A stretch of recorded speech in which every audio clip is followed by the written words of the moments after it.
I'm assuming everyone's seen it already. I didn't. Yes, So you can put me you did. backstage on this Oh one. man. Okay. Sky. But I What like about you? spoilers. No problem. Oh, we're gonna spoil it. So yeah, it's Oh shit! Yeah, yeah, Yeah, yeah. yeah, we'll I catch up have to it. not seen it, but I'm not tripping on. I'm good. All right. Mama Okay. Bear. What about you? I haven't gotten around to it yet. Like I said, been massively busy around here. My Look at life they is want to unusual. spoil it Do you so think that there's bad. anything I haven't heard yet? Oh I walked man. into Endgame knowing what was going to happen. Well, you guys are missing out a lot because I saw this movie twice already, and I was I'm gonna check like it out. giggling every single moment Beetlejuice showed up in this movie. It was awesome, dude. I love the fact that they went back to basics. Practical effects, very it's in the trailer because when Beetlejuice is in doing that psychiatrist sequence and spill and it says like spill your guts, that was I'm pretty sure that was like CGI, but everything else was all practical effects. Yep. You know, you, Yeah, what you I would can imagine feel he'd the have to. magic. Yeah, I would imagine he would have to. He would.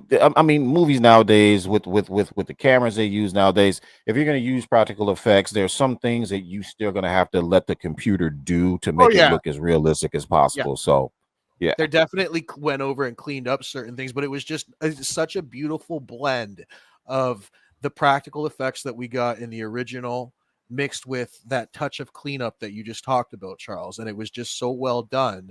It really did feel like we were right back in the exact same world as the first In one. the same world, yeah. And the Exactly. world building was so well done in this. I love how we actually spent a lot more time with the town, like and everything that went on over there. That was really well done. Let's talk about the actresses. Let's talk about Winona Ryder, having her back. Winona nailed it.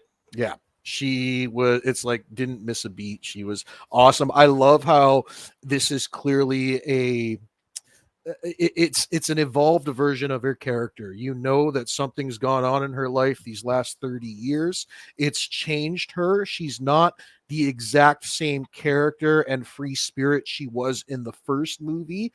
And in a sense, it's about her going back to that and finding that again, which I thought was also really well done. What else could we talk about? What was the other girl, the Jenna Ortega? Jenna Ortega, the daughter. Yes. I really thought that when they had announced her for this movie, that they were going to be like trying to replace Winona Ryder's character with this, and that's not what they did at all. She's not the next Lydia, you know what I mean? She is her own character doing her own thing in this universe. Her story there's a side story involving her where eventually she develops the same powers that her mom has, where she can see dead people, right? And she I guess we're just going to spoil it, right, Phil? She That's a spoiler. Yeah. running into a dead guy who she doesn't know he's dead, and then there's a little love connection there, but then you find out there's a crush there. And then when you find out what this character is actually trying to do, he's actually trying to bring her into the afterlife so that they can swap places and he can come back to life is what he's actually trying to do. But I felt that they kind of that whole side story was wrapped up a little too rushed. Like the way they ended off that ghost character in the last like 10 minutes of the film out of nowhere. It just there was a lot of things that happened in the movie that I kind of felt they really rushed to tie it all up, almost as if maybe there was like some stuff cut out of this film that would have given a bit some of these characters. You think it could have been like a time mandate? Yeah.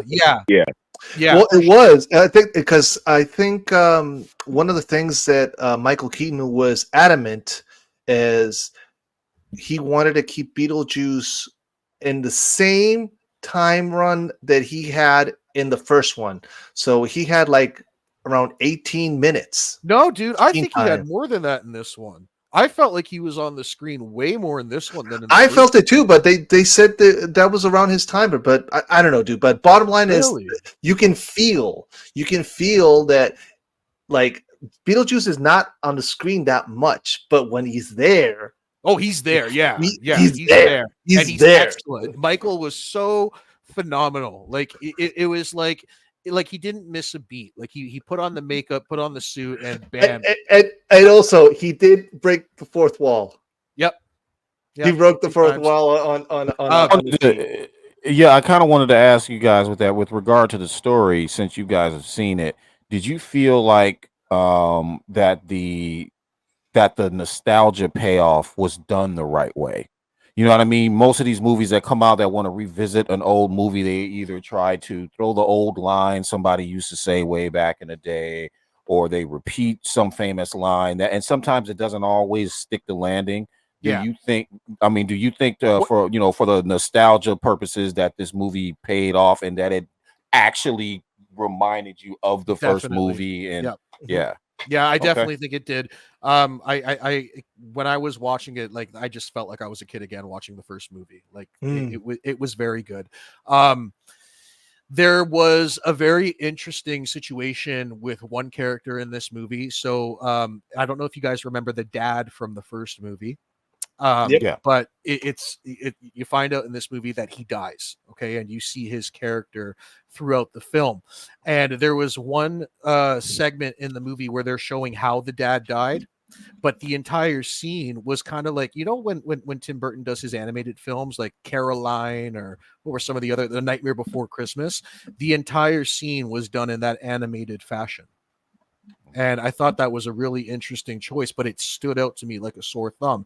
And then what else stood out to me like a sore thumb was every time we see the dad character in this film, you don't see him. He's never there. So like you find out in the movie he was eaten by a shark and that's how he dies.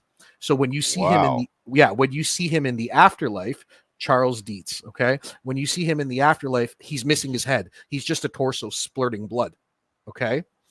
And I felt like there's got to be a reason why they're hiding this character. Like I'm like, well, there is forced. There is, and I'll let Phil talk about that because there is a reason. So, unfortunately, this gentleman, Jeffrey Jones, who was also in Ferris Bueller, mind you, another classic of the classics, registered sex offender. Yes, there you go.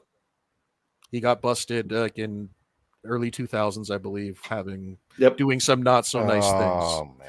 So it ruined his reputation, and that's, I guess, why they didn't have him in the film. What I thought was interesting, though, is that they still did use his likeness in the film, because when you see the animated version of him, it is still him. When you see him on his tombstone, it's still his picture on the tombstone. So I thought that was interesting. And what I also thought was interesting is if you listen to the voice, because you do hear him speak a few lines, even though he's missing his head, it does sound like the same actor.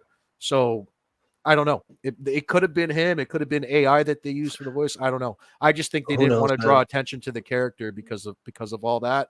But the weird thing was it did stand out. It kind of stood out. It's like, why are they trying so hard to hide this character is what I thought the whole time I watched the movie. And then you go and Google his name and you find out. Yeah. Yeah, I wonder if they had somebody that just sounded like him. I feel like if they went through those kind of links to not have his face in the film, then they would also be smart enough to not have his voice in there either. His face was in the film. He wasn't there live. There was pictures. Well, his picture of him in the tombstone. Yeah, his picture was on the tombstone at his funeral. And was the picture from like the first film? I honestly couldn't tell you. I don't remember. It could have been. Okay. But here's the weird thing. And when you look at this whole situation, that whole funeral scene is a bunch of kids singing Daylight Come and We Want to Go Home at his funeral. So just to put that into context, it seems a little bit weird. You know what I'm saying? They had a choir of Warner Brothers children. Movie, right?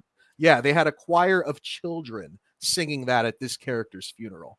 So I didn't think that was too appropriate. But other than that, other than that little weirdness, the film was great. I loved it. It was I a don't know. great film. I think a and I choir of recommend it. children singing Hallelujah would have been a little more, Well, it was they too were on the playing nose. off the joke on the first movie, Mama Bear. You No, know I know, I Yeah. know they were just kids saying Yeah. Hallelujah over his passing would have been a little too on the nose, I guess.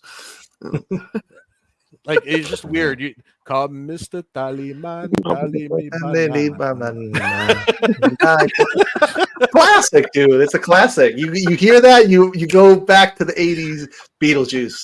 And I actually dressed up once as Beetlejuice but it wasn't just. I had the suit and I had the mask, but I don't know why, but the mask had black hair. It didn't have the original hair, so I went with it like fuck it. I was like, Did whatever. any of you guys watch the cartoon growing up? I remember. Oh, I all the did. time. There was the cartoon. Yeah. Yeah, I saw the cartoon. Yeah. Didn't last much, but you know what? A little nod there for Beetlejuice. You know, It's amazing how many Michael Keaton films inspired cartoons between Beetlejuice and Batman. Like when you think about it, his Batman inspired the animated series. Did the Beetlejuice movie come out before the cartoon, or was it the cartoon first? I can't remember. no, the movie first. Came out It first. was the movie first. Yeah. Michael But for Keaton was that- king of the 90s. But for that, you've won a drop. You know what happened to this guy, Jack? What? Made mistakes. And then he had this. Lights out! Now you want to get nuts! Come on! Let's get nuts.